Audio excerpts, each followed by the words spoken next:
কোনো রাজনৈতিক দলের সাথে আলাপ আলোচনা হওয়া মানে যে তাদের সাথে নির্বাচনী জোটে চলে যাও, এটা কিন্তু ভেতরে ইঙ্গিত ভেতরে দেয় না। আসন ভাগাভাগি হয়েছে এরকম কিছু না, কথাবার্তা এরকম আমরা এরকম শুনতে তো পাচ্ছি। কোনো ইয়ে হয়নি। কিন্তু আমরাও শুনতে পারছি যে আমরা নাকি ৬টা ১০টা এরকম জি আসনের পেয়েছি আরকি। জি এটা তো প্রশ্নই আসে না। এটা কেন যাবে ওখানে? বিএনপির সাথে কি এমন কি আকর্ষণ আছে যে বিএনপির কাছে মানুষ যাবে? অবশ্যই আকর্ষণ, বিএনপি ক্ষমতায় গেলেও আকর্ষণ না। না, বিএনপি ক্ষমতা যায় কিভাবে? বিএনপি ক্ষমতায় যায়, বিএনপি ক্ষমতায় যায় কিভাবে? আজকের যারা যে কাম আওয়ামী লীগ করেছে, আওয়ামী লীগ ক্ষমতাচ্যুত হলো কেন বলেন আপনি? বিএনপি ক্ষমতায় যাবে না কেন? হ্যাঁ, যাবে না কেন? যাবে না অনেকগুলো কারণ। এক নম্বর হলো তারা ৫ই আগস্টের পরে তারা চাঁদাবাজি, হ্যাঁ, তার দখলবাজি যা করেছে এবং আওয়ামী লীগের বিভিন্ন প্রতিষ্ঠানগুলোকে যেভাবে তারা নিয়ন্ত্রণ নিয়েছে, এর মধ্যে জরিপে আসে প্রায় ৭০ থেকে ৮০ ভাগ তারা এই কাজটা করেছে। আজকের ফুটপাতের চাঁদাবাজি কারা করে? বিএনপি করে। আমাদের সাথে তার একটি বন্ধুত্বপূর্ণ সম্পর্ক আছে। কিন্তু এনসিপির সাথে এই রাজনৈতিক দলের সাথে তার কোনো সম্পর্ক নেই। সম্পর্ক যদি নেই। ব্যক্তিগত সম্পর্কের জায়গা বলেন, আমাদের সাথে অনেকের সাথে তার একটা ব্যক্তিগত সম্পর্ক আছে। আমাদের একই বিশ্ববিদ্যালয়ের পড়াশোনা, একই সাথে অনেক দীর্ঘদিনের একটা যাত্রা। সেখান থেকে তার সাথে আমাদের একটা সৌহার্দ্যপূর্ণ একটা সম্পর্ক রয়েছে। সেই ক্ষেত্রে যদি আছে, যদি নাই থাকে বা আপনার সুসম্পর্ক আছে, কিন্তু তার এই বক্তব্যটাকে আপনি কিভাবে দেখছেন যে আসলে বড় কোনো সংঘাতের আশঙ্কা এনসিপি দেখছে কিনা? হ্যাঁ, সংঘাতের তো একটা আশঙ্কা তৈরি হচ্ছে। কারণ যেভাবে রাজনৈতিক দলগুলো আসলে বিভাজিত হচ্ছে, যেখানে আসলে এই সময়টাতে সবচেয়ে বেশি ঐকমত্যের প্রয়োজন, তার বদলে আসলে জুলাই সনদ বা এরকম গুরুত্বপূর্ণ বিষয়গুলোকে পাশ কাটিয়ে যখন শুধুমাত্র নির্বাচনের ট্রেনে ওঠার আলাপ উঠে আসে এবং সেই দিকেই আসলে ধাবিত হয় এবং নানাভাবে আসলে আহ, বিভিন্ন জায়গায় আমরা দেখছি আসন দেয়া হচ্ছে, ভাগ বাটোয়ারার আলাপ উঠছে। তো সেই জায়গা থেকে তো আসলে আমরা দেখছি যে জাতীয় পার্টির মতো দল নতুন করে আবার তারা দাবি তুলছে যে আওয়ামী লীগ ছাড়া নাকি নির্বাচন হবে না। এই আলাপগুলো উঠছে কিভাবে? এই আলাপগুলো উঠছে তো আসলে আমাদের মধ্যে বিভাজনগুলো তৈরি হওয়ার ফলে। তো সামগ্রিকভাবে আমরা বিভিন্ন জায়গায় দেখছি যে আওয়ামী লীগের ঝটিকা মিছিল শুরু হচ্ছে, কারণ তাদের ব্যাপক একটা ফান্ডিং আছে। সেই ফান্ডিংটা কিন্তু তারা চ্যানেলাইজ করছে এবং আমাদের দেশে বিভিন্ন জায়গায় ঘাপটি মেরে থাকা যারা লীগের সন্ত্রাসী বাহিনী আছে, তারা বিভিন্ন রাজনৈতিক দলে আশ্রয় প্রশ্রয় পাচ্ছে। তো সেই আলোকেই তো আসলে একটা নতুন করে সম্ভাবনা তৈরি হচ্ছে। এছাড়াও দেশি বিদেশি অনেক এজেন্সি, অনেক সংস্থারও একটা মদদের জায়গা অবশ্যই আছে যে দেশে একটা অস্থিতিশীল পরিস্থিতি তৈরি করা, একটা 1-11-এর মতো পরিস্থিতি তৈরি করার যে একটা আশঙ্কা অবশ্যই আছে। এই যে আপনি বলছেন বিভিন্ন রাজনৈতিক দলের মধ্যে বিভেদ তৈরি হয়েছে, বিভেদ চলছে, সেক্ষেত্রে এনসিপির দায় কতটুকু? এনসিপির দায়, আসলে তো এনসিপির দায়ের জায়গাটা খুব বেশি আমি বলতে চাই না আরকি। কারণ এনসিপি বরঞ্চ দায়িত্বশীল ভূমিকা রেখেছিল একটা ঐক্য ধরে রাখার জন্য হুম, ডে ওয়ান থেকে। সেটা জাতীয় সরকারের ফরম্যাট বলার ক্ষেত্রে যেমন একটা ভূমিকা ছিল, কিন্তু সেটা হয়নি। হুম। এবং রাজনৈতিক দলগুলো যেভাবে আসলে চারিতা করে গেছে এবং সামগ্রিকভাবে যেই প্রসেসে আগানোর কথা ছিল সেটার দিকে তারা যায়নি। তো এনসিপি বরাবরই তাদের লাইনটা ক্লিয়ার ছিল। এই লাস্ট জুলাই সনদের ক্ষেত্রে যখন তারা দেখতে পেয়েছে যে এটাও একটা মানে কোনো আইনি ভিত্তি নেই, একটা কাগজি দলিল হিসেবে রয়ে যাবে, সেখানে তারা তাদের বাধ্য হয়ে আসলে মানে তারা তো জনতার সাথে প্রতারণা করতে পারে না। রাজনৈতিক দলগুলোর সাথে একটা সুসম্পর্ক রাখার জন্য তো জনতার সাথে আমরা প্রতারণা করতে পারি না। তাদের রক্তের উপরে দাঁড়িয়ে আমাদের রাজনৈতিক দল। তো সেখানে আসলে এত বড় প্রতারণা আমরা করতে পারিনি। তো এক্ষেত্রে যদি আপনারা বলেন যে আপনারা ঐক্য বিনষ্ট করেছেন, সেটা বলতে পারেন। কিন্তু আমরা জনগণের সাথে কোনো প্রতারণা করতে চাই না। তা আপনাদের বক্তব্যগুলো কি মনে হয় না আপনাদের কিছুটা বিভেদ তৈরির কারণ তৈরি করেছে? যদি বলি, কত সপ্তাহে কতদিন বিএনপির বিরুদ্ধে, কতদিন জামায়াতের বিরুদ্ধে, আবার শোনা যায় জামাতের সাথে জোটে যাচ্ছেন, আবার শোনা যাচ্ছে যে বিএনপির সাথে জোটে যাচ্ছেন। কিন্তু তাদের এই ২ দলের বিরুদ্ধেও আপনাদের বক্তব্যগুলো বেশ আক্রমণাত্মক, এরকম বক্তব্য তো হচ্ছে নাকি? না দেখেন, আমরা তো আসলে মানে আমরা এমন কোনো বক্তব্য দিয়েছি যেটা আসলে মিথ্যা কথা বা নেগেটিভলি পোট্রে করা হয়েছে এরকম তো না। হুম, যেটা বাস্তব, যেটা সত্য সেটাই আমরা তুলে ধরছি। হুম, এখন মানে বিএনপির যদি কোনো ভুল ত্রুটি করে থাকে আমরা তো সেই সমালোচনাটা করব। জামাত ইসলামী যদি কোনো ভুল করে থাকে সমালোচনা করব। সেম ওয়েতে আমাদেরটাও করবে। এটা হুম, আপনারা জাজ করবেন যে আসলে এটা কতটুকু সত্য কথা বলা হচ্ছে, কতটুকু মিথ্যা কথা বলা হচ্ছে। তথ্য যদি ভুল থাকে আপনারা সেটা জাতির সামনে তুলে ধরবেন, অন্য হুম, দলেরটাও সেইভাবে তুলে ধরবেন। হুম, তো আমরা তো আমাদের জায়গা থেকে আমরা যদি দেখি যে আসলে একটা দল মানে পিয়ারের আলাপ তুলে একরকম আবার অন্যদিকে চলে যাচ্ছে, দেখা যাচ্ছে যে সেই যেখানে তাদের দাবি ছিল ওটাতে স্টিক না থেকে দেখা যাচ্ছে যে আবার অন্য আলাপে চলেছে, সেক্ষেত্রে তো জামাত ইসলামীর ক্ষেত্রে আমাদের আহ্বায়কের এরকম বক্তব্য এসছে, সেম ওয়েতে বিএনপির জায়গাটাও এসছে। তো তাদের যে ঐতিহাসিক দায়ের জায়গাগুলো সেগুলো যদি আমরা পর্যালোচনা না করি, হুম, তাহলে আবার 90-এর মতো তিন জোটের রূপরেখার মতো একটা আলাপ আবার 20 বছর পর জাতিগত কোনো একটা ফেলিয়ারের সিচুয়েশন আসবে, সেখানে ঐতিহাসিকভাবে এই তরুণদেরকে দায়ী করা হবে। মানে আমরা দেখলাম জামায়াতের সাথে আপনাদের সবচেয়ে আক্রমণাত্মক বক্তব্যগুলো হচ্ছে জুলাই সনদে স্বাক্ষর করার পর থেকে, জামায়াত স্বাক্ষর করার পর থেকে। মানে আপনাদের সাথে কি কোনো চুক্তি ছিল যে তারা স্বাক্ষর করবে না, আপনাদেরকে বাদ দিয়ে তারা স্বাক্ষর করে ফেলেছে? এরপর থেকেই বলা হচ্ছে, নাহিদ ইসলাম বলেছেন পিআর পদ্ধতি নিয়ে জামায়াত রাজনীতি প্রতারণা করছেন। এরকম করে এরকম আসলে তো পরপর আমরা দেখলাম না। এরকম করে আনুষ্ঠানিক কোনো সামনে- চুক্তি বা আলাপ আলোচনা কোনো রাজনৈতিক দলের সাথে এনসিপির ছিল না। একটা পারস্পরিক বোঝাপড়া আছে, যেরকম ভাইদের সাথে আমাদের একরকম বোঝাপড়া আছে। এটা সব রাজনৈতিক দলের সাথে বোঝাপড়া আছে যে জুলাই প্রশ্নে আমরা এক, বাংলাদেশ প্রশ্নে আমরা এক, মানে শেখ হাসিনা এবং আওয়ামী লীগ প্রশ্নে আমরা এক। এই বিষয়গুলো তো আসলে আলাদা করে যে চুক্তি স্বাক্ষরিত হবে সেরকম না। এটা তো আমাদের সাথে অন্যান্য রাজনৈতিক দলকে একটা মানে দীর্ঘদিনের একটা বোঝাপড়া ছিল। সেই জায়গা থেকে আমরা যখন দেখি যে গুরুত্বপূর্ণ রাজনৈতিক দল হিসেবে যারা ভূমিকা পালন করছে তাদের এরকম আসলে কথা দিন একরকম রাতে একরকম, সেই জায়গা থেকে ধরেন জামাতের বিরুদ্ধে এরকম আক্রমণাত্মক কথা এর আগে আমরা দেখিনি। বিশেষ করে জুলাই সনদে স্বাক্ষর করার পর যেভাবে আপনাদের নেতারা একের পর এক জামাত সম্পর্কে বক্তব্য দিয়ে যাচ্ছে, বিষয়গুলো নিয়ে আসবো আরো আপনার সাথে আলাপ করে। একটু যেতে চাই প্রথম অধ্যাপক আশরাফ আলী আকুন। আশরাফ আলী আকুন, ইসলামী আন্দোলন বাংলাদেশ ঐকমত্য কমিশনের আলোচনায় আছে, মাঠেও আছে, আন্দোলন চলছে। আপনারা সম্ভবত কালকেও আপনাদের একটা বিক্ষোভ কর্মসূচি আছে পিআর পদ্ধতি এইসব দাবিগুলো নিয়ে। আমি প্রথম প্রশ্নটা হচ্ছে যে তথ্য উপদেষ্টা মাহফুজ আলম যেই বক্তব্যটা দিয়েছেন, আপনারা কি মনে করেন আসলে বড় কোনো সংঘাত আমাদের সামনে রয়েছে কিনা, বা নির্বাচনের আগে আগে এই ধরনের কোনো সংঘাত হওয়ার সম্ভাবনাও আপনি দেখেন কিনা? আসসালামু আলাইকুম রহমতুল্লাহ বরকাতু। সম্মানিত সঞ্চালক, উপস্থিত আমার সহযোদ্ধা, পার্টনার, দেশ বিদেশের শ্রোতা দর্শক আছেন, তাদেরকে শুভেচ্ছা জানাই। এটা হলো কি, আমাদের একটা অদৃষ্ট নির্মম পরিহাস। এই যে কথাগুলো শুনতে হচ্ছে, ডক্টর ইউনূস সাহেব বললেন যে নির্বাচনটা খুব উৎসব মুখর হবে, এবং যে নির্বাচন কেউ কোনোদিন দেখে নাই। বিশ্বকে আমি একটা নতুন উদাহরণ করব, যাতে বাংলাদেশ থেকে বিশ্ব এখান থেকে শিক্ষা নিতে পারে একটা সুষ্ঠু নির্বাচন। এত ধরো বিভিন্ন সময় উনি এই কথাটাই বলেন। আমরা যখন ওনার সাথে কথা বলেছি, উনি কিন্তু এইভাবে আশ্বাস দিয়েছেন। সেইখানে তারই একজন উপদেষ্টামূলক একজন সদস্য এই ধরনের একটা উদ্ভট কথাবার্তা বলবে, একটা আতঙ্কিত করবে জাতিকে, এটা জাতি আশা করে নাই। কি হবে না হবে সামনে আর 2-1 মাসের মধ্যে দেখতে পারবেন, বা কিছুদিনের মধ্যে দেখতে পারবেন। এটা আমি মনে করি একটা উদ্ভট কথা, এবং সরকারের মধ্যেই একটা অনৈক্যের প্রতিধ্বনি তার এই বক্তব্যে দেখা যায়। কারণ ইউনূস সাহেবের সাথে তার এই বক্তব্যে কোনো যোগসূত্র খুঁজে পাওয়া যায় না। আমি মনে করি, আমি যদি একটু বলি, সংঘাতের পথটা কি আপনারা তৈরি করছেন কেন রাজনৈতিক দলগুলো? না, এটা উনি যেহেতু আপনারা, আমি এক প্রশ্ন শেষ করি, আপনারা ঐকমত্য কমিশনের বৈঠকেও আছেন, আবার বিভিন্ন দাবি নিয়ে রাজপথেও আছেন, দেশটাকে উত্তাল করার জন্য, উত্তেজনা করবার জন্য। এই বিষয়গুলো কারণে কি বলা হচ্ছে? আমরা এটা চাই নেই। আমরা রাজপথে আসি, নির্বাচনের প্রস্তুতিতে আসি, আবার সংলাপেও আসি।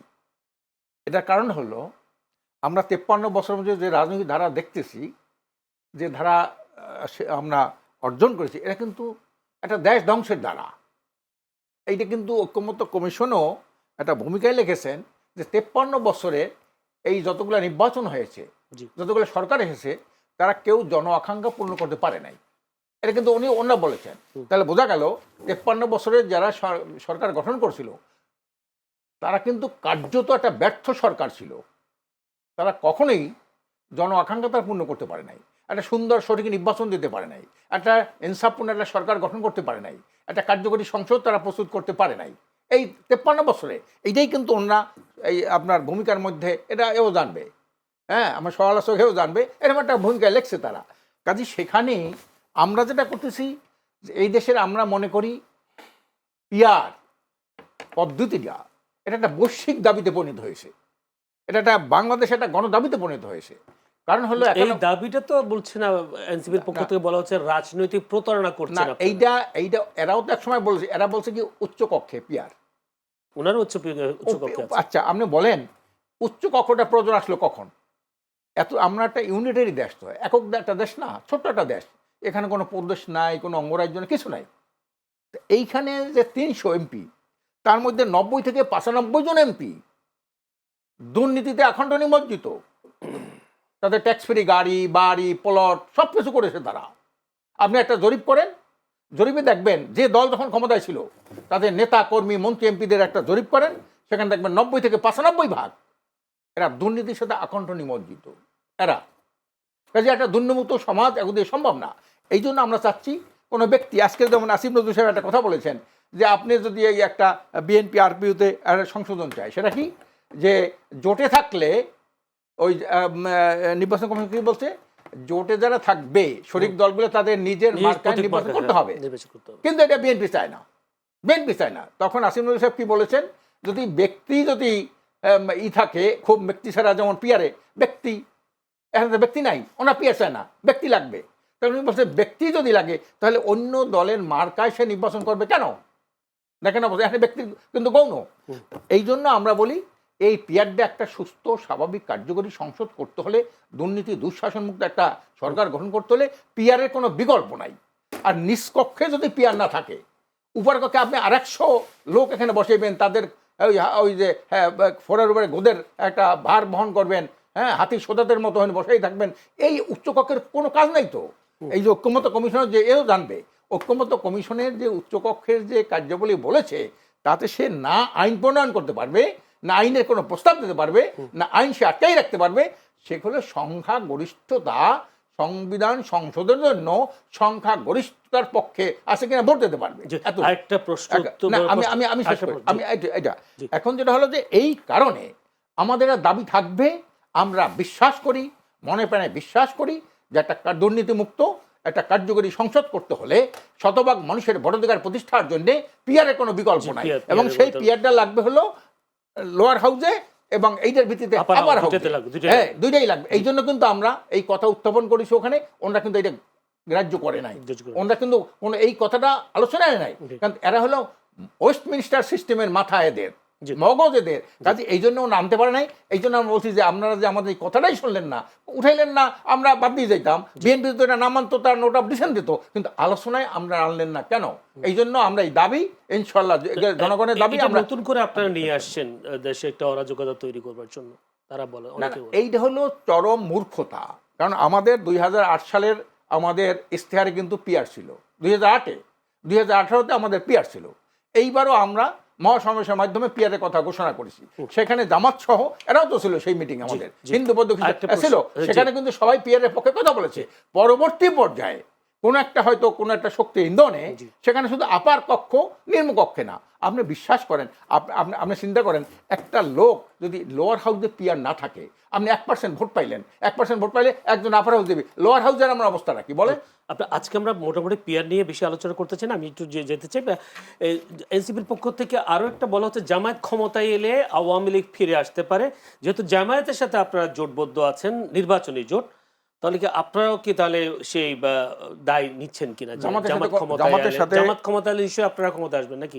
জামাতের সাথে তো কোনো জোট হয় নাই, জামাতের দাবিগুলোর সাথে না, জামাতের সাথে না, আমরা কিছু কমন দাবি নিয়ে আমরা নির্বাচনী সমঝোতা, এই দাবি নিয়ে আমরা মাঠে আন্দোলন, আর নির্বাচনের সময় নির্বাচনী সমঝোতা, যে নির্বাচিত সমঝোতার মাধ্যমে যদি জামাত ক্ষমতায় আসে, নিশ্চয়ই আপনারা সেই ক্ষমতার অংশীদার হবেন না। ইসলামী শক্তি ক্ষমতায় আসবে, জামাত ক্ষমতায় আসার কোনো কথা নাই। এখানে যারা আমরা নির্বাচনী সমঝোতা নিয়ে আলোচনা করছি, এখন 8টা দল, এই 8টা দল যদি এইভাবে যদি আমরা সমঝোতা ভিত্তিক নির্বাচন করতে পারি, আল্লাহর রহমতে আশা করি এদেশের জনগণের যে মৌলিক পরিবর্তন, যে ক্ষমতায় আসলে আপনারা আওয়ামী লীগকে ফিরে আসতে, আপনাদের মাধ্যমে আওয়ামী লীগ ফিরে আসবে কিনা, তারা সেই অভিযোগ হলো আওয়ামী লীগের দালাল, যারা আওয়ামী লীগের দালালি করে, যারা গোপনে গোপনে প্রকাশ্য করে, গোপনে করে, এবং আওয়ামী লীগকে যারা প্রোটেকশন দিয়েছে, সেই আধিপত্যবাদী শক্তির ইন্ধনে যারা রাজনীতি করে, তারাই কথাটা বলে আমরা ক্ষমতা এলে আওয়ামী লীগ আসবে। এটার কোনো যৌক্তিকতা আছে? এটার কোনো 1% কোনো যৌক্তিকতা আছে? এইটা ওই দালালরা বলে, যারা আধিপত্যবাদের দালাল, যারা আওয়ামী লীগের দালাল, আওয়ামী লীগ যাওয়ার পরে, চলে যাওয়ার পরে তাদের সমস্ত ব্যবসা প্রতিষ্ঠানগুলা যারা পাহারা দিয়ে রাখতেছে, প্রোটেকশন দিতেছে, এটা তাদের কথা। কিন্তু আপনি আওয়ামী লীগের কোনো প্রশ্ন আসে কিভাবে? আওয়ামী লীগ তো একটা ভারতের একটা এজেন্ট হিসাবে এই দেশে কাজ করছে, তার তো স্বাধীন সার্বভৌম কোনো রাষ্ট্র কোনো দল ছিল না, কাজে ওরা যা বলতো এরা তাই করতো। কাজে এই যে কথাটা, এইটা আমি মনে করি এরা যারা ভারতের বা আধিপত্যবাদের দালাল এবং তাদের চক্রান্তে যারা দেশে রাজনীতি করে, এই কথাটা তারাই বলতে পারে যে এই যে নির্বাচনী সমঝোতা ভিত্তিক যে আমরা যে 8টা দল একসাথে হয়েছি, তারা যদি ক্ষমতায় আসি আওয়ামী লীগ ফিরে আসে, আওয়ামী লীগ ফিরে কোনো প্রকল্প বলেন, মানে আওয়ামী লীগ ফিরে আসবেন, আপনাদের কথা প্রশ্নই আসে না, প্রশ্নই আসে না। আমি একটু ছোট্ট করে একটু উত্তর জানতে চাই আছে সাহেব মুস্তাফিজের কাছে। সাহেব মুস্তাফিজ, এই বক্তব্য তো আপনাদের সামান্তা শারমিন দিয়েছিলেন যে জামায়াত ক্ষমতায় গেলে বা ইসলামী আন্দোলন বা জামাত যারা আছে ক্ষমতায় গেলে, ইসলাম আন্দোলনের কথা বলেন। জামাত ক্ষমতা গেলে আওয়ামী লীগ ফিরে আসবে। যেহেতু ইসলামী একজোট 8টা 7টা দল, সেক্ষেত্রে তারা যদি ক্ষমতায় যায় আওয়ামী লীগ ফেরার এই আশঙ্কাটা কেন হয়েছে এনসিপির? এটা সামান্তা শারমিনের বক্তব্য। সামান্তা শারমিন তো আপনাদের দলের হ্যাঁ, ডেফিনেটলি। যুগ্ম তবে আমার যেটা মনে হয় যে কি কারণে উনি বলতে পারে, কারণ দেখেন যে অভ্যুত্থানের পরবর্তী সময়ই মানে জামাতের যেই সফট টোন, কারণ তারা তো অনেক বেশি আসলে জুলুমের শিকার ছিল হাসিনার আমল, কিন্তু তারপরেও তারা এসে যখন বলেছে যে না আমরা ক্ষমা করে দিলাম, বা তার পরবর্তীতে বিভিন্ন সহ সমাবেশে আমরা দেখতে পাচ্ছি যে জামাতের যারা নেতারা আছেন তারা কোনো না কোনোভাবে আওয়ামী লীগকে আসলে একটা গুড মেসেজ দেওয়ার চেষ্টা করছে যে তাদের কাছে তারা সেফ, নিরাপদ। হুম। আবার আমরা বিদেশেও দেখছি কিছু কিছু নেতাদের সাথে বৈঠক হয়েছে। তো এই জায়গাগুলো থেকে একটা আশঙ্কা তৈরি হচ্ছে। তবে আমরা আশা করতে চাই যেন তারা আসলে এই এই ব্যাপারগুলো একটু কথাগুলো চিন্তা জুলাই করে সনদে রাখে। স্বাক্ষর করার পরেই বেশি আসছে। না, তার আগেও আমাদের থেকে কথা এসছে। যেরকম আপনি ইন্ডিভিজুয়াল এরকম ব্যক্তির বিশেষ কথা বলেন, আমরা যখনই এরকম কিছু দেখেছি, আওয়ামী লীগ প্রশ্নে তো আসলে কোনো ছাড় দেওয়ার সুযোগ নেই। জি। এটা আমাদের জায়গায় বা ব্যক্তিগত জায়গা থেকে আমরা সবাই যখনই দেখেছি এটা প্রতিবাদ করেছি। জি। বিএনপি ও জামায়াত ইসলামীর সঙ্গে নিজেদের পার্থক্য বোঝাতে গিয়ে দুই দলকেই কথায় বেরিয়েছেন জাতীয় নাগরিক পার্টির মুখ্য সমন্বয়ক নাসিরউদ্দিন পাটোয়ারি। নাসিরউদ্দিন পাটোয়ারি অভিযোগ করেছেন গত 52 বছর বিএনপি গণতন্ত্রের কথা বলে বাংলাদেশের জিয়াতন্ত্র কায়েম এবং জামায়াত ইসলামী ইসলামের কথা বলে মৌদুদি তন্ত্র কায়েমের চেষ্টা চালিয়েছে। অথচ আবার দেখা গেল মিয়া গোলাম পরোয়ার, জামায়াত ইসলাম মিয়া গোলাম পরোয়ার বলছেন যে এনসিপি হলো তাদের সন্তান, অর্থাৎ তারা জন্ম নিয়ে বাপের সাথে পাল্লা না দিতে বলেছেন। তাহলে কোনটা সত্য আসলে, মিয়া গোলাম পরোয়ারের কথা সত্য না নাসিরউদ্দিন পাটোয়ারির কথা সত্য? মিয়া গোলাম পরের কথা তো ডেফিনেটলি সত্য না। কারণ দেখেন অভ্যুত্থানের পরবর্তী সময় থেকেই যারা আছেন বিএনপি, জামাত বা যতগুলো রাজনৈতিক দল, স্টেক হোল্ডার আছেন, তারা বিভিন্নভাবে আসলে এটাই স্ট্যাবলিশ করার চেষ্টা করেছে যে এই সন্তানগুলো আমাদের, বা আমরা এদেরকে কোনো না কোনোভাবে নার্চার করেছি, বা এদের পিছনে। বিএনপির কোন নেতাকে বলতে শুনিনি এরা আমাদের থেকে জন্ম নিয়েছো, তোমরা বাপের সাথে পাল্লা দিতে এসো না। এই কথা বিএনপির কোন নেতা হ্যাঁ, মুখ থেকে এটা তো শুনিনি। গোলাম পরোয়ার সাহেবের আবার আসলে আবার একটা সমাজে রাজনৈতিক একটা শিষ্টাচারের জিনিস- বহির্ভূত যে কথাবার্তা, জি। তার থেকে এটা এসছে আর কি। তো বিএনপি থেকে কিছুটা দায়িত্বশীল জায়গা ছিল দেখে হয়তো বা এরকম করে টোনে কথা বলি, বাট তারাও এরকম টোনে অন্যভাবে অনেক কথাই বলেছে যে এরা বাচ্চা কাচ্চা, এরা ছোট, বা এটা তো আমাদের থেকে এসছে, এদেরকে আমরা বিভিন্ন সময় এটা করছি ওইটা করছি, তো এরকম করে অনেক কথাই আসছে। এখন দেখেন যে মানে আমরা তাদের সবাইকে শ্রদ্ধা করতে চাই, কারণ বিগত সময় তাদের সবারই কোনো না কোনো ভূমিকা ছিল, কিন্তু তারা এই সময় এসে যদি আসলে আরেকটা গ্রুপকে ছোট করে দেখে, হেয় করে দেখে, এটা দুঃখজনক। কারণ এই সময় আসলে বয়স মানে এই ব্যাপারগুলোকে আসলে ম্যান্ডেটরি করা উচিত না। কারণ এনসিপি কি জামায়াত ছোট করে দেখেছেন এরকম কোন বক্তব্য কি আপনার কাছে আছে? এই যে বরং এনসিপি যে বক্তব্যগুলো দিয়েছে সেই বক্তব্যের জবাবে তিনি এই কথাগুলো বলেছেন মিয়া গোলাম পরোয়ার। এনসিপি দেখেন, এনসিপি রাজনৈতিক বক্তব্য দিয়েছে। এনসিপির রাজনৈতিক বক্তব্যকে আমরা এক্সপেক্ট করি যে রাজনৈতিক দলগুলো রাজনৈতিকভাবে ডিবাঙ্ক করবে। জি। এখন যদি নাহিদ ইসলামের আমাদের আহ্বায়কের যদি বক্তব্যতে সেটা নিয়ে আলোচনা করতে পারতেন, তার কাছে ওরকম উত্তর নেই। হুম। মানে অ্যাকচুয়ালি যে এই ব্যাপারে তার উত্তর নেই দেখি তো সেটা এই কথা বলেছে। আপনি শুনেছেন তার বক্তব্যে এই রিলেটেড আর কোনো কথা আছে? হুম। সে ডিরেক্ট এটা দিয়ে আক্রমণ করেছে। তো এখানে তো আসলে বোঝাই যাচ্ছে যে কে আসলে মানে চাইল্ডিশ তার মানে বা তাদের কার কাছে বক্তব্যের ম্যাচুরিটি জবাব কম। না থাকা মানে তারা রাজনৈতিক প্রতারণা করেছেন, বিষয়টা এমন? হ্যাঁ, তারা রাজনৈতিক প্রতারণা তো করেছে। আপনি তো এটা তো আমি অবশ্যই এখনো বলবো যে তারা রাজনৈতিক প্রতারণা করেছে। কারণ জুলাই তো আমাদের কাছে একটা বড় বিষয়, এবং আমরা আসলে রাজনীতিতে জুলাইয়ের উপরে এসেছি। এই জুলাই অভ্যুত্থানের ঘটনাটা যদি না ঘটতো, এত মানুষের শহীদ না হতো, আমরা এই দায় নিয়ে আসলে আমরা রাজনীতি হয়তো আসতাম না। মানে আমাদের এছাড়া হয়তো বা আমরা অন্য কোনো কাজ ছিল, কিন্তু আমরা ঐতিহাসিকভাবে মনে করেছি যে রাজনৈতিক দলগুলোর উপর আমরা ভরসা করতে পারি না। সেই জায়গা থেকে আমরা এসেছি, এবং আমরা মোটামুটি দেখলাম যে আসলে তাদের উপর ভরসা করা যায় না। কারণ তারা বেসিক যেই তাদের যে একটা ক্যারেক্টারিস্টিক, এই রাজনীতিতে শেষ কথা বলে যে কিছু নেই, এই প্রেক্ষাপটটাই বারবার উন্মোচিত হচ্ছে। তো সেই জায়গায় তো ঐতিহাসিকভাবেই পুরো বাংলাদেশ প্রতারিত হয়েছে এই রাজনৈতিক দলগুলোর কাছে, যারা আসলে জুলাই সনদে স্বাক্ষর করেছে। কারণ আপনি দেখেন স্বাক্ষর করার পরের দিনই হচ্ছে যে পরের দিন না, ওই দিনই শিশির মনিরের স্ট্যাটাসে 3বার সে এডিট করলো, মানে এটা হতে হবে, এটা না হলে এটা না, আবার সেটা মুছে দিল, না হলে এটা না। আবার তার পরের দিনই হচ্ছে যে গোলাম পরোয়ার বললো যে যদি আইনি ভিত্তি বা না পাওয়া জুলাই যায়, সনদের দালিল না পাওয়া যায়, তাহলে তারা স্বাক্ষর মুছে ফেলবে। প্রত্যাহার করবেন। তো এটা তো আসলে খুবই চাইল্ডিশ কথাবার্তা। আপনি যদি এনশিওর না হন, তাহলে আপনি কেন স্বাক্ষর করতে গেছেন? জি, ধন্যবাদ। আমি একটু উত্তরটা জেনে আসি। ইসলামী আন্দোলন বাংলাদেশ, আশরাফ আলী আকুন, আপনারা তো সেই সংবাদ সম্মেলনে ছিলেন, যে মিলা গোলাম পরোয়া যে সংবাদ সম্মেলনে করেছেন। বলা হচ্ছে যে যে স্বাক্ষরটা করা হচ্ছে, যে তাদের আইনি ভিত্তি যদি পাওয়া না যায় জুলাই সনদের, আপনারা সেই স্বাক্ষর প্রত্যাহার করে নেবেন। জামাত প্রত্যাহার করলে নিশ্চয়ই আপনারাও প্রত্যাহার না, করবেন। এইটা তাদের আলাদা আলাদা দলের বক্তব্য থাকতে পারে। না, আপনারা পিছনে আমরা ছিলেন, আপনারাও ছিলেন না না পাশে। আমরা বলি প্রত্যাহার, তখন কিন্তু আমরা আপনারা মনে বলেন করি নাই যে না আমরা না প্রত্যাহার না করব না। আমরা না, এটা তো বলা হয় না, এটা তো উনি এইভাবে বলে নাই। উনি একটা জনসভায় কোথায় এই কথাটা বলছে, না, সংবাদ যদি- সম্মেলনের কথা যদি বলছি। আইনে ভিত্তি না দেওয়া হয় তা আমরা এটা মুছে ফেলবো, এটা বলছে। তাহলে আমরা তো চাইতেছি যে এটা আইনি ভিত্তি হলো, একটা স্বাক্ষরটা হলো প্রাথমিক কাজ, এরপর আইনি ভিত্তি দেওয়া, এটিকে পাকাপোক্ত টেকসই করার জন্য গণভোটের দাবি করা। সেই গণভোটটা আমরা চেয়েছি যে নির্বাচনের আগেই হবে, ওই সংসদ নির্বাচনের আগেই গণভোটটা হবে। এখানে ধারাবাহিক আছে। এই জন্য যে বাস্তবায়ন না হলে মুছে ফেলবো, এটা তো অকার্য, বাস্তবায়ন না হলে তো এটা অকার্যকর। এরকম তো অনেক কিছুই হয়েছে, কিন্তু বাস্তবায়ন হয় না কিছু। কাজে সেই হিসাবে এটা উনি বলতে পারে। কাজে আমরা মনে করি প্রাথমিক ধাপটা হলো জুলাই সনদের স্বাক্ষর, জি, এরপর হলো আইনি ভিত্তি, যেটা প্রেসিডেন্টের আদেশে বা একটা সাংবিধানিক আদেশের মাধ্যমে একটা দ্বিতীয় ধাপ। তৃতীয় ধাপ হলো গণভোট। এটা আমরা তিনটা দাবি করেছি। তা সেখানে যদি বাস্তবায়ন না হয়, আদেশ না হয়, এই সনদ স্বাক্ষরের মূল্যটা কি, এটা আমরা বলেছি। এটা আমরা সবাই কিন্তু বলেছি। মূল্যটা কি, মানে তার স্বাক্ষর কি প্রত্যাহার করে নেবেন কিনা বিষয়টা? প্রত্যাহার করা বলা হয় নাই, এটা এটা এটা বলা হয় না যে প্রত্যাহার করা। আমাদের লিখিত বক্তব্যের মধ্যে কিন্তু এটা নাই জি। যে আমরা স্বাক্ষর যদি না হয়, এটা অকার্যকর হয়ে যাবে। যদি এটা বাস্তবায়ন না হয়, এটা যদি আদেশ না থাকে, এটা যদি গণভোট না হয়, তাহলে এই সনদটা এটা অকার্যকর হয়ে যাবে। জি। এটা আমরা বলেছি, কিন্তু আমরা মুছে ফেলবো এই কথা বলি নাই। একটা প্রশ্ন, সেটা হচ্ছে এনসিপি যিনি মুখ্য সমন্বয়ক নাসিরউদ্দিন পাটোয়ারি বলেছিলেন, যেটা বিএনপি গণতন্ত্রের কথা বলে বাংলাদেশে জিয়াতন্ত্র কায়েম এবং জামায়াত ইসলামের কথা বলে মওদুদি তন্ত্র কায়েম চেষ্টা চলছে। আপনারাও মওদুদি বিরোধী ছিলেন দীর্ঘদিন। না, এটা হচ্ছে নাসিরউদ্দিন পাটোয়ারির না, কথা। আমার প্রশ্নটা একটু শুনেন। আপনারা মওদুদি বিরোধী ছিলেন, জামায়াত ইসলামী মওদুদি ইসলাম এ ধরনের প্রচার করে, এই ধরনের কথাও আপনারা শুনেছি আপনাদের মুখ থেকে। এখন সেই মওদুদিবাদী সংগঠনের সাথে আপনারা কেন নির্বাচনের সমঝোতা এখানে করতে গেলেন? মওদুদিবাদীর কোনো প্রশ্ন নাই। তারাও পরিষ্কার বলেছে যে আমরা মওদুদির কোনো যে আকীদা, তার যে কিছু মাসলা আছে, এগুলো আমরা বিশ্বাস করি না। জি, আমরা রাজনীতিকভাবে তার কিছু রাজনৈতিক দর্শন আছে, একামতে দিন, তার দিন কায়েম করতে চায়, এই ব্যাপারে মোদি হিসেবে একটা ফর্মুলা আছে। উনি বলছে এখান থেকে আমরা শিক্ষা গ্রহণ করি কীভাবে দিন রাষ্ট্রীয়ভাবে বাস্তবায়ন করে, এইটা উনি বলছে। এই কারণে জিয়ার যেখানে সে থাকবে, কিন্তু এক ফ্যাসিস্ট বিদায়ের পরে আর এক ফ্যাসিজম এদেশে কায়েম হতে না পারে। এখানে ফ্যাসিস্টে বারবার ফ্যাসিস্টের পতন হয়, কিন্তু ফ্যাসিজমের পরিবর্তন হয় না। ফ্যাসিজম থেকে এখনও যেমন ফ্যাসিজম আছে।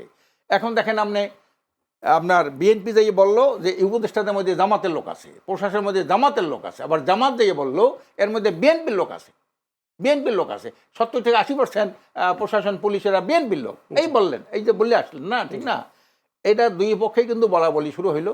এইটা তদন্ত এনসিপির পক্ষ থেকেও বলা হয়েছে, এনসিপি তো বলেই, আসাদ আব্দুল্লাহ বলেছেন হ্যাঁ যে- বলছে।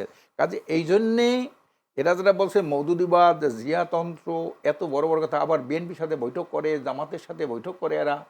হ্যাঁ, এইটা তো আমার বুঝি আসে না। এত বড় বড় কথা বলার পর কি আবার বিএনপির সাথে বৈঠক হয়?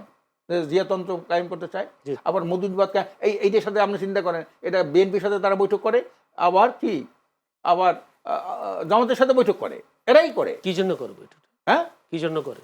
কি জন্য করে তাদের একটা রাজনৈতিক একটা ফায়দা নেওয়ার জন্যে। এটাই তো নিয়ম। আইলে বৈঠক করবে কেন? যেখানে নাসিরউদ্দিন পাটোয়ারি বলছে বিএনপি প্রথম বললো 50 থেকে 100 আসন পাইতে পারে, একটা সব এনসিপি পাবে, এটা নাসিরউদ্দিন পাটোয়ারি বলছে না? আবার সেই দলের সাথে কেন তারা সংলাপ করে, কেন তারা একের পর এক বৈঠক করে বলেন? আর যদি মওদুদিবাদ কায়েম করতে চায়, হ্যাঁ, জামাতের সাথে বা এরা বৈঠক করে কিভাবে? জি। এক একজন একটা গ্রুপ এক এক দলের সাথে যায়। জি। সবাই কিন্তু এটা অনেকটাই বহুজাতিক পার্টির মতো। একদল বিএনপির দিকে, একদল জামাতের দিকে, একদল নিজেরা সংগঠন করতে চায়, বহুজাতিক পার্টি। শক্তিশালী করতে চাই। হ্যাঁ, বহু দলীয় চিন্তা এটার মধ্যে আছে। যেহেতু বিভিন্ন দল থেকে এখানে লোক জড়ো হয়েছে না, কাজে এখান থেকে কিন্তু এগো মূল কথা বাইর করা খুব মুশকিল। একজনের বিপরীত কথা বলে, একজন আরেকজনের বিপরীতে কথা বলে না। হ্যাঁ, সাইদ এটা তো মুস্তাফিজ। কথার কোনো ঐক্যতা নাই, এই কথার কোনো একমত নাই, এরা সবসময় কথা বলে। সাইদ মুস্তাফিজ তাহলে বিএনপির সাথেও কি যায়, বলবেন আপনি? জামাতের সাথেও বসে, বহু এই, মতবাদের আমাদের সাথেও তো বসে, জি। আমাদের সাথেও তো বসে। বহু মতের না, আমরা দল তো- এনসিপি এবং এইটাকে নাকি এইটাকে ওরা বলে কেউ এইটাকে জামাতের পক্ষে, কেউ বিএনপির পক্ষে, কেউ নিজেরা আবার নিজেদের সংগঠন আর না, এইটাকে বলে এইটাই নাকি ভিন্ন মত থাকে, এইটাই গণতন্ত্রের সৌন্দর্য। ওরা একটা নতুন একটা শব্দ আবিষ্কার করছে, এটা গণতন্ত্রের সৌন্দর্য। এই গণতন্ত্রের সৌন্দর্য লিয়া বিএনপির দিকে যায় একবার, জামাতের দিকে যায় একবার, আমাদের সাথে বসে একবার, এইটাই নাকি এক এক ধরনের কথা বলে। আমি একটু উত্তরটা শুনে আসি। এই কাজী এই হলো গণতন্ত্রের সৌন্দর্য একটা আবিষ্কার করছে ওরা। হ্যাঁ, এটা নিয়ে সবকিছু করতে পারে সাইদ গণতন্ত্রের মুস্তাফিজ সৌন্দর্য। যদি একটু বলতেন যে না আসলে- দেখেন, আমি প্রথমে কিন্তু বলছি যে আমরা যেটা সমালোচনার জায়গা সেটা তো আমরা অবশ্যই করবই, কিন্তু জাতীয় ঐক্যের জন্য আমরা সব রাজনৈতিক দলগুলোকে ওই কথাটার কি একসাথে- জবাব দেবেন যে কারোর সাথে কারো বক্তব্যের মিল নাই, যে যার মতো করে কথাবার্তা না বলে? না মানে কই মিল নেই। ওই এক আমাদের- 50 থেকে আমাদের- 100 আসন পাইবে নাসিরউদ্দিন পাটোয়ারি, আমাদের এটার কোনো পার্টি উত্তর লাইন দিছো তো তোমরা? ঠিক বলছো আছে যে- না, আমরা তো বিলিভ করি, কই কি 50 থেকে 100 পাইবে বিএনপি, এটা তোমরা এখনো বিলিভ করো? আমরা এখনো বিলিভ করি। কই তোমরা তো আর কেউ নাসির ছাড়া তো কেউ বলে না এই কথা। এটা তো সবসময় বলতে হবে না, আপনি ভোটের মাঠে না, না। উত্তর পাবেন। আপনি কি এই- বিলিভ এই- করেন যে সব বিএনপি জিতে যাবে? না, বিএনপি কাছে না, কিন্তু আমরা বলি না বিএনপি। এনসিপি কি মনে করে আসলে বিএনপি কয়টা আসন পাবে? এই ধরেন মানে আমি যেটা বলি, ধরেন এনসিপি তো অফিসিয়ালি এখনো এই রিলেটেড কোনো বক্তব্য দেয়নি, তো আমি ওইটা বলতে পারবো না। আমি যেটা মনে করি যে যত দিন যাচ্ছে বিএনপির ভোট তত কমছে আর কি। তো সেই জায়গায় কেন ধরেন কমছে? যে যারা ভালো কাজ করছে, যারা আসলে রাজনীতিটা জনগণের জন্য করছে, এরকম না যে আজকে এই সমস্যাটা আমরা দেখলাম, দেখে বললাম যে যেটা আসলে এখনই সমাধান করা সম্ভব। আপনি জানেন এমপিওভুক্ত শিক্ষকদের একটা সমস্যা চলছিল, বিসিএস যারা পরীক্ষার্থী তাদের পরীক্ষা নিয়ে একটা সমস্যা চলছে। তো দেখা যাচ্ছে রাজনৈতিক দলগুলো আসলে বিগত সময়ে এরকম করে একটা চর্চা করে এসেছে যে বলে যে আমরা ক্ষমতায় আসলে আপনাদের এই সব দাবি পূরণ করা হবে, এটা করাবো, এটা করাবো, এই নিয়ে একটা রাজনীতি করে। কিন্তু দেখেন, আমরা কিন্তু চেষ্টা করছি যে আমাদের কাছে যতটুকু সুযোগ আছে আমরা সেই দাবিগুলো নিয়ে সরকারের কাছে উত্থাপন করছি। যদি মানে আসলে সুযোগ থাকে বা আসলে ঠিকঠাক হয়, তাহলে এটা এখনই পূরণ করে দেওয়া হবে না কেন? তো রাজনীতিটা আমরা এভাবে করছি। এটা অনেকের কাছে মনে হচ্ছে যে এদের রাজনীতি ঠিকঠাক করে হচ্ছে না, কিন্তু আমরা মনে করি যে আমাদের রাজনীতিটা আসলে এটাই, এবং মানুষ এই রাজনীতিটাকেই একসেপ্ট করছে। মানে এবং গণতান্ত্রিক সৌন্দর্য যেটা বলছেন উনি সেই বলছেন। জায়গা থেকে মানুষ আমাদেরকে সেই ভালোবাসাটা দিতে পারে, চাইলে ধরেন যে অল আউট আমাদেরকে জিতিয়েও দিতে পারে। আমরা জনগণের প্রতি সে আস্থা রাখতে চাই। আমার আরেকটা প্রশ্ন, সেটা সাইদ মুস্তাফিজ, সেটা হচ্ছে আপনি নিজেই বললেন যে বিএনপির দিন যত যাচ্ছে বিএনপির জনপ্রিয়তা কমছে, ভোট কমছে, এরপরেও কেন এনসিপি বিএনপির সাথে জোট করতে যাওয়ার জন্য আকাঙ্ক্ষা বোধ করছেন? না, এটা তো মিডিয়াতে প্রচার আছে যে আসলে আবার যদি একদিকে বলছেন বাংলাদেশে জিয়াতন্ত্র কায়েম করেছে যে বিএনপি, সেক্ষেত্রে একটু পরস্পর বিপরীতমুখী হয়ে যাচ্ছে কিনা? না দেখেন, আমরা আমাদের NCP স্বতন্ত্র রাজনীতিটাই করছি। এখন কোন রাজনৈতিক দলের সাথে আলাপ আলোচনা হওয়া মানে যে তাদের সাথে নির্বাচনী জোটে চলে যাও, এটা কিন্তু ভেতরে ইঙ্গিত ভেতরে দেয় না। আসন ভাগাভাগি হয়েছে এরকম কিছু না, কথাবার্তা এরকম আমরা এরকম শুনতে তো পাচ্ছি। কোনো ইয়ে হয়নি, কিন্তু আমরাও শুনতে পাচ্ছি যে আমরা নাকি 6টা 10টা এরকম জি। আসনের পেয়েছি আর কি। জি। তো দেখেন মানে আমি যেটা মনে করি যে এনসিপির রাজনীতিতে আমি বললাম যে অল আউট একটা জয়ের সম্ভাবনাও আছে, যে সেটা মানুষের উপর ডিপেন্ড করে। আবার আমি মনে করি যে আমাদের যদি একটা আসন আমরা পাই, সেটা আমাদের জন্য অনেক বড় পাওনা। আমরা ওই একটা আসন দিয়েই আমরা মানুষের জন্য রাজনীতি করে যেতে চাই। সেটা হয়তো মানুষ ভালোবাসা পেলে সেটা একসময় 300 হতে পারে। তো এইটাকে আমরা এই আইডিয়ালতে বিলিভ করি, কিন্তু এখনই একটা বড় কোনো রাজনৈতিক দলের সাথে যে তার সাথে জোট করে আসলে সেটাতে কিন্তু আমাদের একটা ব্যাগেজও টানতে হবে। কারণ আমরা যাদের সমালোচনা করছি, যাদের চাঁদাবাজি নিয়ে কথা বলছি, দুর্নীতি নিয়ে কথা বলছি, তখন তো আমাদের মানুষ বলবে যে আপনারা তো তাহলে সমানভাবে ভাগিদার। তো এই অনেক বিষয় থাকে। তো সেই জায়গাগুলো আপনার যে বক্তব্য, সেই বক্তব্য কি আসলে দলের বক্তব্য, নাকি উনি যেটা বলছিলেন যে কেউ এই পদে এই পক্ষে বলেন, কেউ এই পক্ষে বলেন, সেরকম? না, কাউকে আমাদের যদি আমি কাউকে এনসিপি কাউকে জিজ্ঞেস করে, তখন সে কি বলবে কিনা যে এটা সাইদ মুস্তাফিজের বক্তব্য? না, এটা ওভারঅল আমি আমাদের দলের পার্সপেক্টিভ থেকেই বললাম। আর নাসির ধরেন যে অতি একটু আলাদা করে অনেক সময় বলে, সেটা অনেক সময় পার্টি লাইন হয় না, কিন্তু এছাড়া ধরেন আমাদের বাকি যারা আছেন উনি তো একদিন বলছেন না, উনি তো প্রায় বলে থাকেন। এক্ষেত্রে এনসিপি যারা কমিটিতে তারা কি সিদ্ধান্ত দেয় তারা এইসব বক্তব্যগুলো দিয়ে? না, যে বললেন 300 আসন 100 আসন পাবে, এরপরে সালাউদ্দিনকে নিয়ে একটা বক্তব্য দিয়েছিলেন, মন্তব্য করেছেন। আমরা চেষ্টা করি যেন এখন মানে একের পর এক রাজনৈতিক নাসিরুদ্দিন পাটোয়ারির বক্তব্যগুলো বেশ ভাইরাল হচ্ছে। সৌন্দর্য বা রাজনৈতিক শিষ্টাচারের জায়গাটা যেন আমাদের প্রত্যেকটা সদস্য যেন নিশ্চিত করতে পারে, সেটা নিয়ে আমাদের আলাপ আলোচনা হয়, সেটা নিয়ে কথা হয়। তারপরেও দেখা যায় যে দিন শেষে অনেক সময় অনেকের বক্তব্য আসলে অনেক মানে দলকে আসলে ব্যাপারটা ব্যথিত এমন করে। কিনা যে আসলে কেউ কাউকে মানছেন না, বিষয়টা এমন? না না না, ডেফিনেটলি এরকম না। না, যদি তাই না হয় তাহলে আপনাদের সম্ভবত একটি যে সম্মেলন যেটা হলো শুক্রবার, সেখানে আমরা দেখলাম বেশ আলোচিত হাতাহাতি সংঘর্ষের একটা ঘটনা ঘটেছে। হ্যাঁ, কেন এটা ওটা হচ্ছে? হাতাহাতি ঘটেছে হচ্ছে যে ওইখানের ২টা ওয়ার্ডের যারা কর্মী ছিল তাদের মধ্যে একজনের সাথে আরেকজনের দেনা পাওনার সম্পর্ক ছিল। ওইটা রিলেটেড তাদের মধ্যে একটা হাতাহাতি হয়েছে। এটা তাৎক্ষণিকভাবে এটা সমাধান করা হয়েছে, কিন্তু এটা এমন না রাজনৈতিক বা অভ্যুত্থানের একটি নতুন দলের মাঝে এরকম কি মানুষ আশা করেছে? জনগণ, এটা তো হতেই দেশের পারে ভাই। জনগণ আশা এখন করেছে আমার সাথে কারো একটা যে টাকা যদি নিয়ে বলি ঝামেলা থাকলে এটা তো না, অনেক সময় সেটা- হতেই পারে। এটা পরিবারের মধ্যে আপনাদের ঝামেলা ঝগড়া হয় না? সেটা তাহলে দলীয় যেটা একটা আওয়ামী লীগ প্রোগ্রামে। সবসময় বলতো যে আওয়ামী লীগের সাথে কোনো গন্ডগোল হলে কোনো দলের বলে বিচ্ছিন্ন একটি ঘটনা ঘটতেই না পারে, না, দল বিচ্ছিন্ন যত ঘটনা বড় আমি তো হতেই তো পারে। আমি তো এরকম আপনার বিষয়। কাছে ডিরেক্ট স্বীকার করলাম যে এরকম একটা ঘটনা ঘটেছে এবং এই প্রেক্ষিতে ঘটেছে। আপনারা তদন্ত করতে পারেন যে আসলে মূল ঘটনা কি। জি। আমি আরেকটা বিষয় উল্লেখ করতে চাই যে আজকে হচ্ছে যে মানে একটা দুর্ঘটনা ঘটেছে মেট্রো রেলের জি। বিয়ারিং প্যাড পরে একজনের একজন লোক মৃত্যু মারা ঘটেছে। গেছে। তো এটা আসলে খুবই দুঃখজনক। আমার মনে হয় যে এই বিষয়গুলো নিয়ে আলোচনা হওয়া উচিত টকশোগুলোতে। কারণ আমরা প্রায় সময়ই অনেক সময় অনেকে বলছে যে অনেক উন্নয়ন দেশে হয়েছে, এই মেট্রো রেল, এই পদ্মা সেতু, কিন্তু এগুলো যে আসলে খুবই নিম্নমানের জিনিস দিয়ে আসলে বানানো হয়েছে এবং এখানে যে অনেক টাকা লুটপাট করা হয়েছে, যেই নির্মাণ খরচ হওয়ার কথা ছিল তার থেকে কয়েকশো গুণ নির্মাণ খরচে যে আসলে এগুলো নির্মিত হয়েছে এবং যেসব প্রতিষ্ঠানকে আসলে এই কাজগুলো দেওয়া হয়েছে সেটাও আসলে দেখা গিয়েছে যে নিজেদের পছন্দ মতন লোকজনকে এগুলো করা হয়েছে। সাহেব তো মুস্তাফি, 5 আগস্টের পরে টকশোগুলোতে এইসব বিষয়গুলো নিয়ে আলোচনা হয়নি? আপনারাও তো আলোচনা করেছেন, আমরা আলোচনা করেছি। না, আমরা এই এই যে আলোচনাগুলো 5 দেখছি না আগস্টের খুব পরে একটা। যে আওয়ামী লীগের যে লুটপাটের খবর, আমি নিজে আমার এই টকশোতে প্রচুর আজকে তো তাহলে আমাদের এই বিষয়টা নিয়ে আলোচনা করা উচিত এই ছিল। এটা বিষয়টা তো আজকে গুরুত্বপূর্ণ ছিল। অবশ্যই গুরুত্বপূর্ণ। অবশ্যই একজন লোক মারা গেছেন, যার গেছেন তার তো অবশ্যই এবং অনেক কিছু- আমরা কি করি, মোটা দাগে আমরা তাদেরকে একটা ক্ষতিপূরণের দাবি করি, এটুকুই। কয়েকদিন আগে হচ্ছে যে এই যে বিমান দুর্ঘটনা ঘটলো, বাচ্চাগুলো মারা গেল, কিন্তু এর পিছনে রুটে আসলে কি প্রবলেম, এগুলো নিয়ে আমরা আসলে আলোচনা আপনি করি।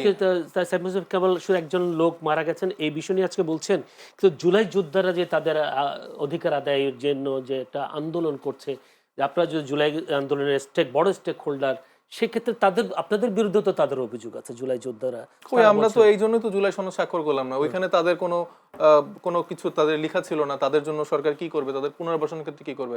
একটা রাজনৈতিক দল হিসেবে তো তাদের সেই সক্ষমতা নেই যে তারা আসলে সবাইকে পুনর্বাসন করবে, আর্থিকভাবে সেই সুযোগটা করে দিবে। আমরা তো এরকম ধনী কোনো রাজনৈতিক তাদের দল না। নেতৃত্বে তো আপনারা তো তাদের জন্য তো আমরা ফাইট করছি। কে বললো আমরা তাদের জন্য জুলাই যোদ্ধা করছি না? যারা ওই দিন সংসদ ভবন এলাকায় গেছেন, আপনাদের এনসিপির কেউ ছিল সেখানে? এখন দেখেন, আমরা তো একটা রাজনৈতিক দল। এখন রাজনৈতিক দল হিসেবে আমরা ঐক্যমত্য কমিশনে আলোচনা করছি, তাদের দাবি আদায়ের জন্য কাজ করছি। এখন আমরা টেবিল যেখানে আলোচনা হচ্ছে সেখানে তো আমরা হুট করে মাঠে চলে যেতে পারি না। জুলাই যোদ্ধারা সেখানে আসলে না পেরে, আমরা যখন দেখলাম যে তারা দেখলো যে আসলে এই আলোচনাটা তারা গৃহীত করেনি, তারা তখন বাধ্য হয়েছে যে তারা মাঠে বাধ্য যেতে। হয়েছে বা তাদের আপনাদের কিন্তু প্রতি আপনারা তাদের কাছে গিয়ে শোনেন, আপনাদের তারা প্রতি এখন আস্থা তাদের নেই। না, সে কারণে ডেফিনেটলি আছে। আমাদের জুলাই যোদ্ধাদের সাথে সবার সাথে রেগুলার কমিউনিকেশন হয়, তারা তাদের আক্ষেপের কথাগুলো আমরা জানাই, আমরা চেষ্টা করি তাদের সেই আক্ষেপগুলো নিয়ে কাজ করার জন্য। আমরা তো বারবার বলছি যে এই শহীদের রক্তের উপরে এই এনসিপি গঠন হয়েছে। ধন্যবাদ আপনাকে। একটু যেতে চাই আশরাফ আলী, এখন আপনি কি মনে করেন এই যে জুলাই, যে ভাই যেহেতু তুলেছেন বিষয়টা, জুলাই যোদ্ধারা যা শহীদ পরিবারগুলো সেদিন আন্দোলন করলো, যেদিন সনদ স্বাক্ষর হলো, সেই যোদ্ধাদের পক্ষে আমরা কথা বলতে কাউকে দেখলাম না। আমরা বিষয়টা কি আসলে, যেই যোদ্ধারা আমাদেরকে, আপনারাই বলেন, রাজনীতিবিদরাই বলেন, আমাদের কথা বলার সুযোগ করে দিয়েছেন, স্বাধীনতা দিয়েছেন, সেই জুলাই যোদ্ধারা কেন রাজপথে আন্দোলন করছে? তাদেরকে আওয়ামী ফ্যাসিস্ট বলে অভিহিত করা হয়েছে। তো বলছে আওয়ামী ফ্যাসিস্ট বললে আওয়ামী লীগ ফ্যাসিস্টটা এর মধ্যে ঢুকে গেছে, এই আন্দোলন করছে। এত বিএনপির পক্ষ থেকে একজনে বলেছে, এই পরে আবার ভুল স্বীকার করেছে যে না, এটা এইভাবে না, এইভাবে না। তাদের ব্যাপারটাই তো আমরা সর্বোচ্চ অগ্রাধিকার দিছি যে যারা শহীদ পরিবার হয়েছে তাদেরকে এককালীন অনুদান এবং তাদের মাসিক ভাতা, তাদের পরিবারকে যারা আহত হয়েছে তাদের চিকিৎসা এবং তাদের ভাতা, এই কথাটা কিন্তু আমরা বলেছি, এগুলো আমরা বলেছি, সবসময় বলতে থাকি। পিয়ার নিয়ে আপনারা যেভাবে সরব, এই জুলাই যোদ্ধাদের অধিকার পিয়ার হলো একটা নীতি নির্ধারণী ব্যাপার। আর আর জুলাই যোদ্ধাদের এটা নিয়ে আলোচনাই হয়েছে, এটা নিয়ে এরা তো ওই যে জুলাই যোদ্ধাদের জন্য ফাউন্ডেশন করছে, আবার এটা থেকে তারা বাদ গেছে। জুলাই ফাউন্ডেশন করছে না, একটা জুলাই কি যারা হয়েছে আহত নিহত তাদের একটা ফাউন্ডেশন করছে না, এটা সার্জিস আলম এটার প্রধান ছিল না, এত করছে তো, আমরা এটাকে সমর্থন জানাইছি তো, এবং বারবার তো বলছি তাদের এইভাবে স্বীকৃতি, তাদের সহযোগিতা করা, সব জায়গায় তো আমরা এটা বলি, সব জায়গায় তো বলি এটা। কিন্তু সেখানে এরপরে তো আবার ওইটা ওইটা আবার তাদের কি কি করবে এইটা তারা আবার করেছে, ওইটার সাথে ইনক্লুড করেছে, এটা সংশোধন নিয়ে আসছে ওই দিনেই, ওই দিনে নিয়ে আসছে। কিন্তু এটা ঐকমত্য কমিশনে আপনারা কেন সংশোধন করতে পারলেন না? না না, ঐক্যমত্য কমিশন তো স্বাধীন না।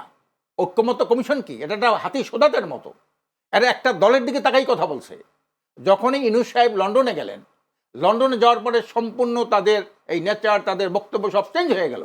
ওখানে তো কোনো স্বাধীনভাবে কোনো কথা, একটা দিকে যা প্রেসক্রিপশন আসে ঐক্যমত্য কমিশন তাই বলে। আমরা পিয়ারটার উপরে এত অনুরোধ করলাম যে উঠায় নাম এটা না টেকুক, এই পিয়ার পদ্ধতিটার কথাটাই উঠাইতে পারলো না, উনি উঠাইতে পারলো না, আমার উপরে বড় চাপ আছে, বড় চাপ আছে। আমরা চাপ কাদের, আপনারা হলে স্বাধীন, আপনারা চাপ যদি থাকে তা আপনারা তো নিরপেক্ষ না, আপনারা কি চান এটা নিয়ে আন্দোলন নামে? এই যার কারণে এই যে ঘটনা যারা আছে এ হলো অনেকটা দুর্বল, হ্যাঁ, এই যে মাজা ভাঙ্গা, হাডু ভাঙ্গা, হ্যাঁ, এরা একটা দলের দিকে তাকাই কথা বলে, এরা যে কোনো যাবে ওই যে সেফ এক্সিট যেভাবে ফখরুদ্দিন একটা সেফ এক্সিট করছিল। ফখরুদ্দিন তো অন্তত দুর্নীতি বা সন্ত্রাসীদেরকে একটা দমন করে গেছিল, এ তো তা কিছু করতে পারছে না, যার কারণে এরা কোনো সময় নেই। আমি হয়তো অন্য এক সময় এইসব বিষয়গুলো শুনবো। একটা প্রশ্ন, যেহেতু একটি ঘটনা 25 অক্টোবর বরগুনা আমতলীতে ইসলামী আন্দোলন বাংলাদেশের 2 শতাধিক কর্মী ও সমর্থক বিএনপিতে যোগদান করেছেন, ইসলামী আন্দোলন ছেড়ে যাচ্ছে কেন? এটা একটা ভুয়া খবর। আজকের সাংবাদিক সম্মেলন করছে, ওখানে যে সভাপতি ছিল আজকে বিশাল সাংবাদিক সম্মেলন করছে, মুখোশ উন্মোচন করছেন, তারা বিএনপি কিছু লোক, নূতন লোকদেরকে টুপি কিনিয়া পরাইয়া চরমনায় মুড়ি সাজাইছে। এইটা এইটা এইটা একদম বিএনপি এটা সাংবাদিক সম্মেলন, এবং সে নাম ধরে ধরে বলছে কাদের কাদের কেনা করেছে সব বলছে। আজকে তো আইছে সেটা। তা সেখানে এইটা হলো একটা রাজনৈতিক হটকারিতা। একটা দুইটা লোক তো করতেই পারে, একটা দুইটা লোক পদ বন্ধ হতে পারে, পদ বসে হতে পারে, কোনো সুযোগ সুবিধা পাইতে পারে, ভয়ের কারণে যাইতো, এটা ভিন্ন জিনিস। শতাধিক লোক, এটা তো প্রশ্নই আসে না, এটা কেন যাবে ওখানে? বিএনপির সাথে কি এমন কি আকর্ষণ আছে যে বিএনপির কাছে মানুষ যাবে? বিএনপি ক্ষমতা গেলেও আকর্ষণ না, না, বিএনপি ক্ষমতা যায় কিভাবে? বিএনপি ক্ষমতা যায়, বিএনপি ক্ষমতা যায় কিভাবে? আজকের যারা যে কাম আওয়ামী লীগ করেছে, আওয়ামী লীগ ক্ষমতাচ্যুত হলো কেন বলেন? আপনি বিএনপি ক্ষমতায় যাবে না কেন? হ্যাঁ, যাবে না অনেকগুলো কারণ। এক নম্বর হলো তারা 5ই আগস্টের পরে তারা চাঁদাবাজি, হ্যাঁ, তার দখলবাজি যা করেছে, এবং আওয়ামী লীগের বিভিন্ন প্রতিষ্ঠানগুলোকে যেভাবে তারা নিয়ন্ত্রণ নিয়েছে, এর মধ্যে জরিপে আসছে প্রায় 70 থেকে 80% তারা এই কাজটা করেছে। আজকের ফুটপাতের চাঁদাবাজি কারা করে? বিএনপি করে। আজকে এককভাবে নির্বাচনটা কে করেছিল? খালেদা, আপনার 96 সালে খালেদা জিয়া এককভাবে করেছিলেন, কেউ না করলেও আমি এটা করবো। তো এই জন্য তো মানুষ আরেকটা ফেসিস দেওয়ার পরে আরেকটা ফেসিজমের একটা ঘ্রাণ পায় এর মধ্যে, যার কারণে জনগণ আর নব্য কোনো ফেসিজম এদেশে কায়েম হোক, এইটা এই দেশের জনগণ চায় না। ধন্যবাদ আপনাকে আশরাফ আলী। এখন